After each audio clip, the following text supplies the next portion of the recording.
Korra confronts Tarrlok in the city hall and requests him to release her friends Mako, Balin, and the other civilians. Tarrlok proposes to release her friends if she follows his wishes, that she rejects. No. And they engage in a bending battle where she gains the upper hand against him in the fight.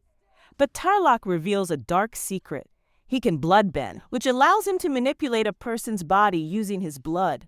He abducts her and takes her to a remote hill far from the Republic City. Then they're in the van. Korra has a vision of Aang, marking his first appearance in the series.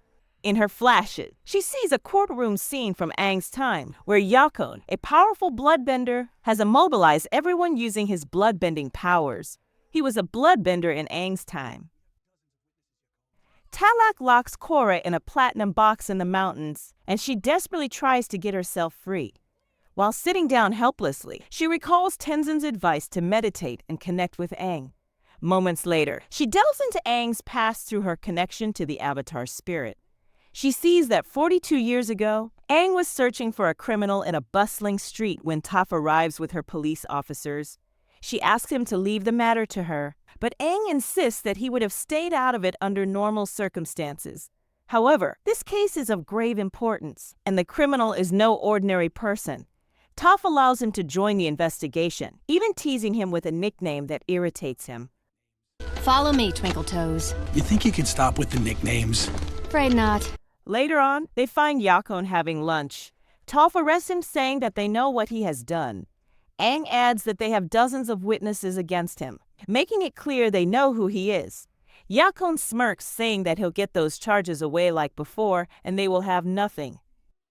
Momentarily, Korra disconnects and wonders what Aang wanted to show her. Determined to understand, she meditates again and finds herself in a courtroom scene, where Yakon is being tried for his criminal activities in Republic City.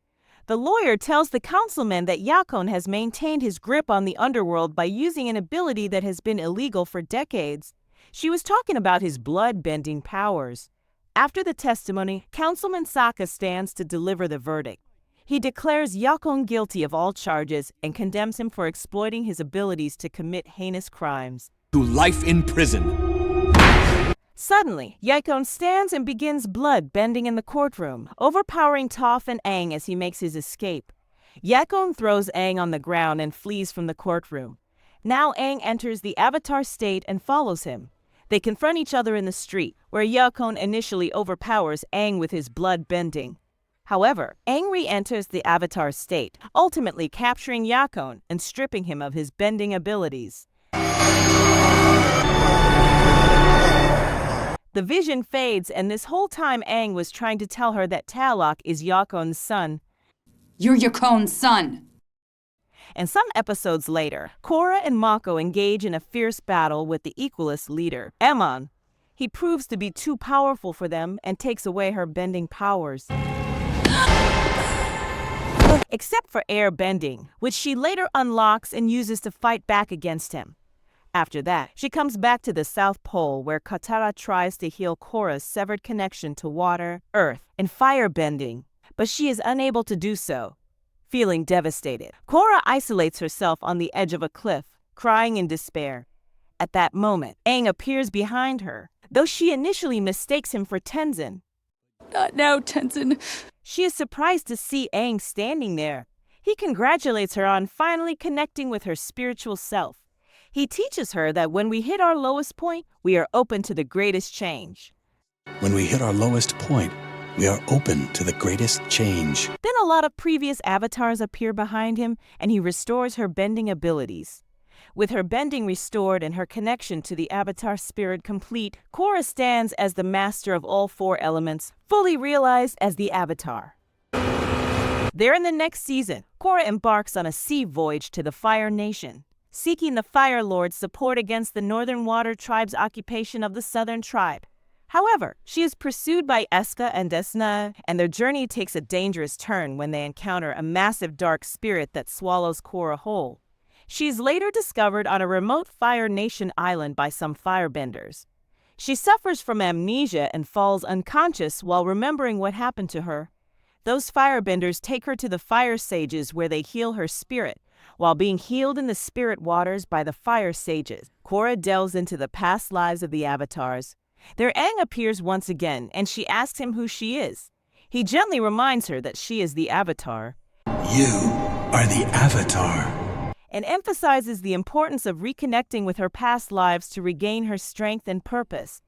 This guidance helps Korra begin the process of reestablishing her connection with her old spirits and reclaiming her identity.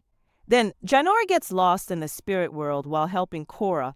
Tenzin, along with his siblings, embarks on a quest to find her. They encounter Iroh, who provides crucial guidance on where to find her. Following his advice, they venture into the treacherous fog of lost souls, a place that torments humans with self-doubt. Within the fog, Kya and Bumi quickly succumb to its tormenting effects, and Tenzin begins to falter as well.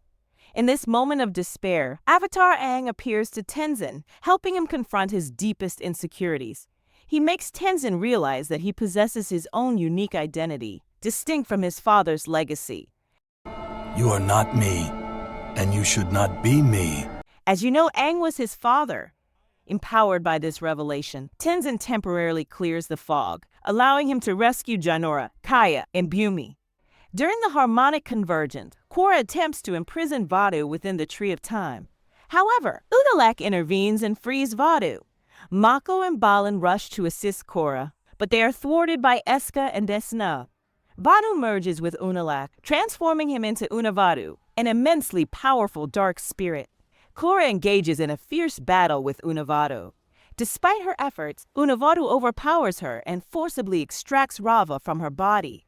In that devastating move, Unalaq tears Raava apart, severing Korra's connection to her past lives as the spirits of the previous avatars are destroyed one by one. Aang appears briefly one last time in the series, embodying the tragic loss Korra experiences as her spiritual lineage is annihilated.